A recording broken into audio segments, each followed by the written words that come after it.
Hi friends, ഇന്ന് ഉത്രാട ദിനമല്ലേ, അതായത് ഓണത്തിൻ്റെ തലേ ദിവസം. അപ്പം ഞങ്ങളെല്ലാവരും കൂടിയിട്ട് സാധനങ്ങളൊക്കെ മേടിക്കാൻ വേണ്ടി തൃശ്ശൂർ ടൗണിലേക്ക് വന്നു. അപ്പോൾ ഏറ്റവും കൂടുതൽ സാധനം നമ്മുടെ വടക്കുന്നാഥൻ്റെ മൈതാനത്താണ്. അപ്പോൾ ആദ്യം തന്നെ ഞങ്ങൾ അങ്ങോട്ടാണ് വന്നത്. അപ്പോൾ ഫസ്റ്റ് ഞങ്ങൾ മേടിച്ചത് ഈ കാണുന്ന ഫ്ലവറാണ്. എന്ന് വെച്ചെങ്കിൽ നമ്മുടെ തൃക്കാരപ്പന് കുത്തണ്ടേ, അപ്പോൾ ചേച്ചി ഇത് സെലക്ട് ചെയ്യാണ്. നല്ല ഭംഗിയാണ് കാണാൻ. അപ്പോൾ അതിൽ 3 ഞങ്ങൾ സെലക്ട് ചെയ്തത്. പിന്നെ അപ്പുറത്ത് തന്നെ ഇങ്ങനത്തെ ചട്ടികളുണ്ട്. ഇവിടെ ഈ മൈതാനത്ത് കുറേ സാധനങ്ങളുണ്ടാവും ഓണക്കാലത്ത്. പിന്നെ എൻ്റെ നിച്ചൂട്ടൻ പിണങ്ങി അപ്പോഴേക്കും അവിടെ ഇരുന്നു. അവൻ ആ ചട്ടി കിട്ടാൻ വേണ്ടിയിട്ടായിരുന്നു അവനോട് പിണങ്ങിയിരുന്നത്. അപ്പോൾ അങ്ങനെ ഞങ്ങളിത് ഈ 3 പൂവാണ് മേടിച്ചത്.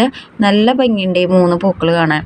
അപ്പം ഞങ്ങളിത് 3 പൂക്കളും മേടിച്ച് പിന്നെ ഞങ്ങൾ പോയത് അപ്പുറത്ത് തന്നെ ഈ ഒരു പഞ്ഞിമിഠായി ഉണ്ടാക്കണ്ടായിരുന്നു. അപ്പോൾ പഞ്ഞിമിഠായി ഞങ്ങൾ മേടിച്ച് പിന്നെ ഈ തേക്കിൻകാട് മൈതാനത്തിൻ്റെ ഭാഗത്തേക്ക് പോയപ്പോൾ ഇപ്പുറത്തും അപ്പുറത്തും ഒക്കെ അടിപൊളി നല്ല ഭംഗിയുള്ള സാധനം കമ്മലും ഒക്കെ ഉണ്ടായിരുന്നു. അപ്പോഴത്തെ ചേച്ചിയുടെ മാല നോക്കണ മാല നല്ല ഭംഗിയുള്ള മാല. നമുക്ക് അവിടെ പോയി കഴിഞ്ഞാൽ എന്താ മേടിക്കേണ്ടതെന്നില്ല, എല്ലാതും അടിപൊളി സാധനങ്ങൾ.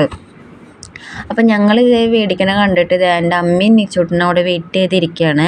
അത് കഴിഞ്ഞ് ഞങ്ങൾ കുറച്ച് നീങ്ങിയപ്പോൾ ഇതേ അടിപൊളി പൂക്കൾ എന്ന് വെച്ച് കഴിഞ്ഞാൽ സൂപ്പർ പൂക്കൾ. ഞങ്ങൾക്ക് ഭയങ്കര ഇഷ്ടമായി. പക്ഷെ ഞങ്ങൾ ഇതൊന്നും മേടിച്ചില്ല കേട്ടോ.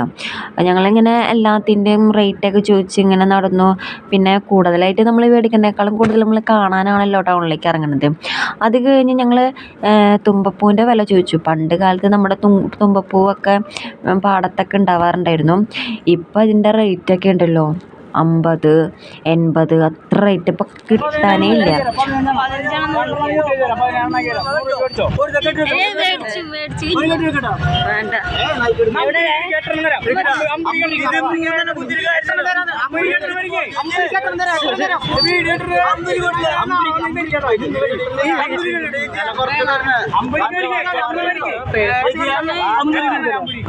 അപ്പം ഞങ്ങൾ തൃക്കാരപ്പന് കുത്താൻ വേണ്ടിയിട്ട് കുറച്ച് പൂവും കൂടി മേടിച്ചു. അപ്പോൾ ഈ ചേട്ടന്മാർ ഞങ്ങളെ കൊണ്ട് മേടിപ്പിച്ചു എന്ന് പറയാം.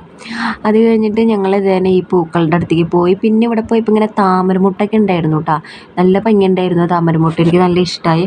അത് കഴിഞ്ഞ് ഞങ്ങൾക്ക് നാളെ പൂക്കളിടാൻ വേണ്ടിയിട്ട് ഞങ്ങൾ ആറന്മാറിൽ പോയി പൂവൊക്കെ മേടിച്ച് നേരെ വീട്ടിലേക്ക് പോയി. ഇപ്പം ഇത്രയേ ഉള്ളൂ ഗൈസ്, ബൈ.